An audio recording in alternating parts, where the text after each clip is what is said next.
Depois de um longo período de valores em queda, a arroba do boi gordo para abate vem registrando variações positivas nessa primeira quinzena de setembro. Assunto para o Commodities em Foco de hoje. E quem vai explicar os motivos para a recuperação dos preços do boi gordo neste período é a analista da Scott Consultoria, a Ana Paula Oliveira, que já está aqui conectada com a gente. Olá, Ana Paula, obrigada aqui pela sua disponibilidade. Boa tarde, obrigada, Priscila, pelo convite. Vamos lá conversar um pouquinho sobre esse mercado do boi que tem acontecido ultimamente, né? Sim, então eu quero que você já comece explicando, esse movimento de alta, se ele reflete de alguma forma o período que estamos já pensando já nas festas de fim de ano, porque o ano está correndo, daqui a pouco já é Natal. O ano passou bem depressa, né?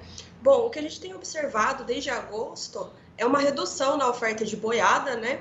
E isso fez com que melhorassem os preços nesse sentido. Além de um volume que a gente vem acompanhando de exportação da carne, né? Que foi um dos maiores da nossa história, né? Em relação a 22. E, consequentemente, a gente também teve um aumento nesse primeiro semestre de abate de fêmeas, né? Em decorrência da fase do ciclo pecuário que nós encontramos. Então, nós tivemos um aumento no estoque de carne no país, né?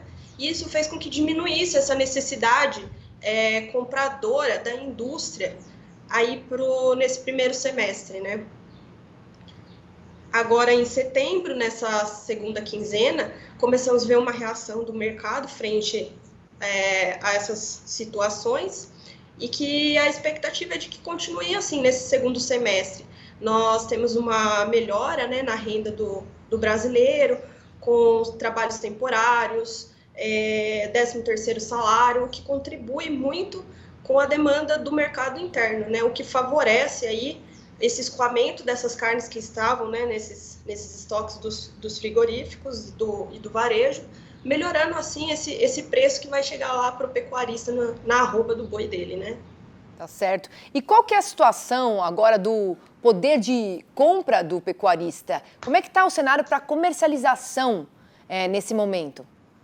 Bom, o preço do boi caiu e outros insumos também, né, que fazem diferença no dia a dia do pecuarista, também estão mais baratos, né? Isso melhora a relação de troca que a gente fala.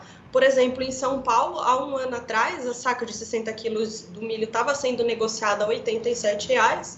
Hoje, nessa primeira quinzena de setembro, a gente já está vendo aí uma precificação ao em torno de R$ 55,00. Ou seja, a gente vê uma melhora no poder de compra do pecuarista aí ao em torno de 11%. Com a recuperação do preço da arroba, isso fica mais positivo, melhora. A expectativa também, por exemplo, a safra de milho, que terminou agora a colheita de segunda safra, é uma maior oferta, consequentemente os preços começam a trabalhar mais lateralizados, o que contribui para o pecuarista, né? Agora... E falando nas boiadas, que a gente já está sentindo que as escalas de abate também são menores, uma busca pela compra, né, dessa boiada que reduziu, principalmente em consequência aí do nosso final de ano, que a nossa cultura de consumo de carne costuma ser maior, né? Sim. A gente até deu essa informação já no Mercado e Companhia dessa semana, né? Porque tem dados do CPEA que mostram que a carne negociada no mercado atacadista da Grande São Paulo nunca esteve tão mais cara que o boi pro abate. O que está explicando essa diferença entre o preço da carne e o preço da arroba do boi gordo, Ana Paula? Então, a cadeia, né, em si, pecuária, existem suas particularidades dentro do mercado. O que a gente vê, a gente vem de um período de recuperação em relação à pandemia, né, onde a redução foi muito expressiva para a indústria com relação às margens em que se trabalhava, e agora elas não é comum estarem tão positivas quanto elas estão, mas isso é um cenário de recuperação, né, referente a esses anos que ficaram para trás. Então, acontece esse desequilíbrio, a gente não consegue ver esse preço tão melhor no varejo no dia a dia, né, para carne.